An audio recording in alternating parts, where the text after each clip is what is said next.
Segala cara dipakai buzzer-buzzer Anies untuk mendukung calonnya, meskipun memakai hoax dan fitnah.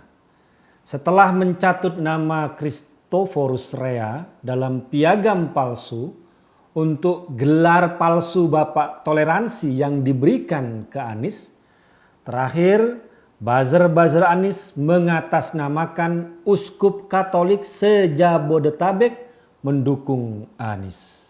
Fatwa itu pendapat, fatwa bisa didebat, fatwa tidak mengikat. Fatwa itu opini, tidak suci, meniscayakan toleransi, dan sebaik-baik fatwa suara hati nurani.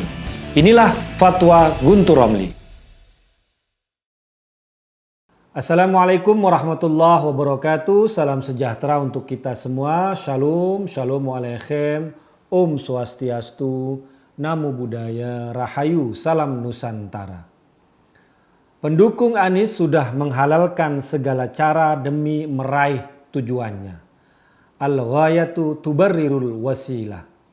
Tujuan mereka adalah pencapresan Anies. Maka segala cara pun dipakai, meskipun memakai hoax dan fitnah. Nama Christoforus Rea sudah dicatut namanya dan dipalsukan tanda tangannya untuk piagam Bapak Toleransi bagi Anies. Terakhir, buzzer-buzzer Anies memakai istilah Uskup Katolik se-Jabodetabek yang diklaim memberikan dukungan untuk pencapresan Anies. Mereka mengira kita sebodoh mereka, sedungu mereka. Istilah Uskup Katolik se-Jabodetabek saja bikin kita ketawa-ketawa. Mana pernah ada Uskup Katolik se-Jabodetabek. Ini bikin hoax tapi terlalu terlihat bodohnya. Maksudnya ya kalau mau bikin hoax itu canggihan dikit lah. Jangan terlalu dungu sehingga mudah dibongkar dan dibantah. Karena ulah buzzer-buzzer Anies itu melalui konten video yang tersebar di YouTube, pihak Keuskupan Agung Jakarta pun memberikan klarifikasi melalui Romo Adi Prasojo. Keuskupan Agung Jakarta menyatakan bahwa Gereja Katolik Indonesia tetap menjaga netralitas. Gereja Katolik ditegaskannya mendorong proses politik yang menjunjung prinsip dan etika untuk kebaikan bersama. Sementara foto-foto pertemuan antara Anies dan Romo Kardinal Ignatius Suharyo yang dicatut oleh konten video dari buzzer-buzzer Anies itu bukanlah pertemuan politik. Pertemuan yang digelar pada tanggal 28 September itu merupakan kunjungan Anies dalam rangka berpamitan sebagai Gubernur DKI Jakarta dan ucapan terima kasih atas kontribusi umat Katolik dalam kerjasama banyak pihak bagi kebaikan bersama. Acara pamitan kok dibilang acara dukungan, ini kan keterlaluan bohongnya. Pertanyaan yang bisa kita ajukan ke mereka, mengapa buzzer-buzzer Anies harus membuat hoax dan menyebarkan hoax dukungan pemimpin spiritual Katolik untuk mendukung Anies?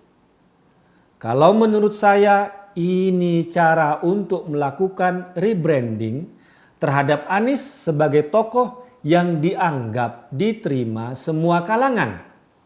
Karena rekam jejak Anies selama ini identik dengan kelompok-kelompok radikal, maka dibikinlah framing meskipun berdasarkan kebohongan dan hoax bahwa Anies diterima dan didukung oleh semua kalangan. Tapi faktanya tidak demikian. Seperti halnya gelar palsu Bapak Toleransi untuk Anies yang mencatut nama orang dan dipaksakan, demikian pula hoax dan kebohongan dukungan Uskup Katolik pada pencapresan Anies. Buzzer-buzzer Anies sedang berusaha keras untuk mencuci bersih majikannya dari daki dan kotoran akibat bermain dengan kelompok-kelompok radikal. pekerjaan ini jelas-jelas hanya dilakukan oleh kalangan pengecut.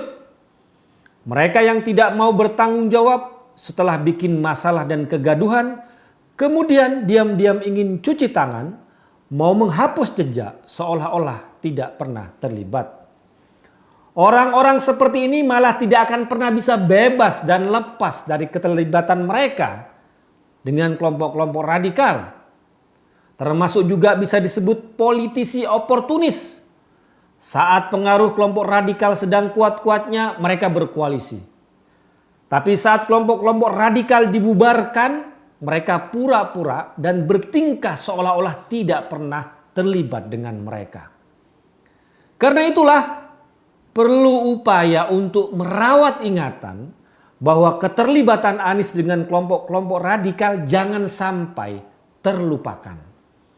Apalagi Anies tidak pernah menjelaskan, apalagi minta maaf atau menyesal berkoalisi dengan kelompok-kelompok radikal itu. Upaya rebranding terhadap Anies sebagai pemimpin yang diterima semua kalangan telah gagal dan sia-sia. Karena cara yang dipakai justru menggunakan kebohongan, kepalsuan, dan hoax. Saya kira setiap orang punya hak dan kebebasan untuk mendukung siapapun. Tapi dengan membuat dan menyebarkan hoax, apalagi sampai mencatut nama orang, itu sudah di luar hak dan kebebasan orang itu. Karena telah melanggar hak-hak orang lain yang ditimpakan kebohongan dan pencatutan. Cara-cara kotor pendukung Anies itu sebenarnya tidak mengejutkan dan bukan kejadian yang baru. Karena kalau kita mengamati kelakuan pendukung Anies mulai dari Pilkada Jakarta, kita akan terus menemukan kebohongan-kebohongan yang mereka lakukan. Apalagi sampai menghalalkan mempermainkan ayat dan mayat hanya untuk mendukung Anies sekaligus menghajar lawan politiknya. Kita harus tetap waspada dan tidak pernah takut untuk mengoreksi dan melawan kebohongan-kebohongan yang disebarkan pendukung-pendukung Anies itu.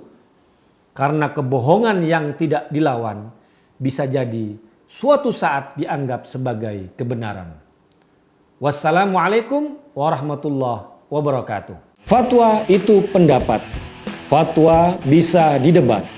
Fatwa tidak mengikat. Fatwa itu opini, tidak suci, meniscayakan toleransi. Dan sebaik-baik fatwa, suara hati nurani.